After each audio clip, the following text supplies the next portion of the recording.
5 दिनों के पर्वों की श्रृंखला के चौथे दिन का पर्व, जिसे हम सभी अन्नकूट या गोवर्धन पूजा के नाम से जानते हैं।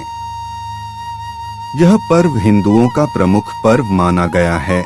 यह पर्व दिवाली के ठीक दूसरे दिन या यूं कहें कार्तिक शुक्ल पक्ष प्रथमा को मनाया जाता है। भारतीय परिवेश में अन्नकूट या गोवर्धन पूजा का महत्व मानव के जीवन से सीधा संबंध होता है। गोवर्धन गाय को भी पवित्र माना गया है। कहा जाता है कि गाय के उदर में समस्त देवताओं का निवास होता है। उसी प्रकार गाय के मुख को देवी लक्ष्मी का स्वरूप भी कहा जाता है। वेद के अनुसार कार्तिक शुक्ल पक्ष प्रतिपदा को वरुण, इंद्र, अग्नि आदि देवताओं की पूजा की जाती है। इस दिन भगवान मुरलीधर कृष्ण कन्हैया को 56 प्रकार के भोजन बनाकर तरह तरह के पकवान व मिठाइयों का भोग लगाया जाता है। कहा जाता है कि द्वापर युग में पकवान और मिठाइयाँ इतनी अधिक मात्रा में होती थीं कि उनका पूरा पहाड़ ही बन जाता था। दिवाली के दूसरे दिन प्रात काल में गाय के गोबर से गोवर्धन बनाकर फूल व लताओं आदि से सजाया जाता है और शाम को गोवर्धन की पूजा की जाती है। पूजा में धूप, दीप, नैवेद्य, जल, फल, खीर और बताशे आदि का प्रयोग किया जाता है।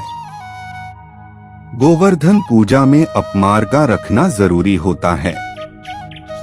पूजा के बाद गोवर्धन जी की 7 परिक्रमाएं उनकी जय बोलते हुए लगाई जाती है। परिक्रमा करते समय एक व्यक्ति हाथ में जल का बर्तन और अन्य पूजा की सामग्री व जौ लेकर चलते हैं।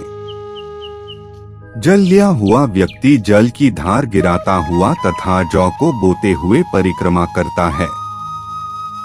गोवर्धन जी यानी गोबर से लेटे हुए पुरुष की मूर्ति बनाई जाती है।